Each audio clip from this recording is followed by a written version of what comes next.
Kahit anong budget, ang hirap. Oh, nandiyan ka na pala. Hi! Welcome home.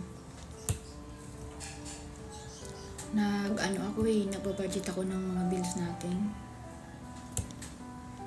Kaso kahit anong budget ko talaga kulang. Kuryente, wifi, tubig, yung bahay. Tapos dumating pa yung bills kanina, other bills. Hindi ko alam kung paano ko ito babudgetin.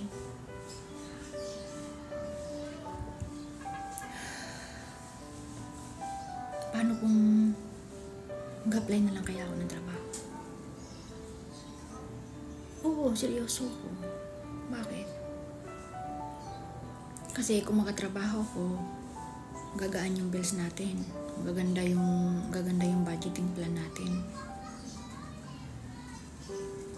Kasi mahirap talaga kahit anong gawin ko, talagang kulang.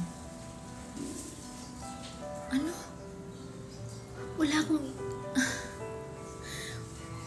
akong ibig sabihin masama. Ang gusto ko lang naman, tulungan ka. Tulungan tong pamilya natin. Kasi kahit anong gawin ko, kulang talaga. Ayoko namang mangutang. Kasi ang laki ng interest at alam mo yan.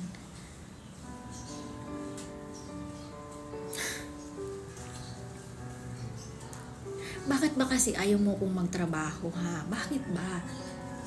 Ano? Hindi ako magkatrabaho para manlalaki at maglandi. Diyos ko, mio, perdones. Yung mga bata malapit na magpasukan. Kailangan na nila ng mga bagong damit, bagong gamit. Tapos ito.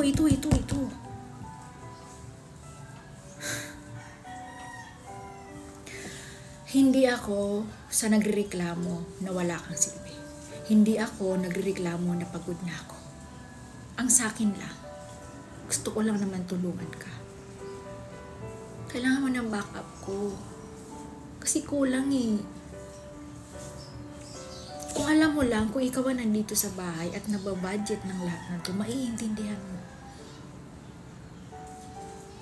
Huwag mo masamain. Gusto ko lang naman tulungan yung pamilyang to. Pero bakit hindi mo maintindihan? Hindi ko pinapalabas na mahina ka. Bakit ba ganyan ka mag-isip? Napaka-negative mo. Ang tagal ko nang hindi nagkatrabaho. Pinagbigyan kita noon. Pero nakilala mo kung nagkatrabaho ako. Nag-promise ka. Pero ngayon kailangan mo ng tulong ko.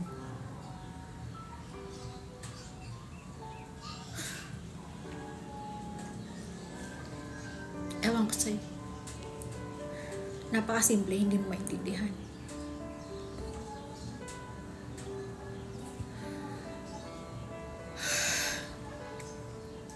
Hindi mo na-appreciate yung effort na gusto kong ibigay sa'yo. Minamasama mo. So ngayon, anong gagawin ko? Dito lang sa bahay? Hayaan ka? Hayaan dumami mga utang natin? Dahil lang sa ego mo na yan?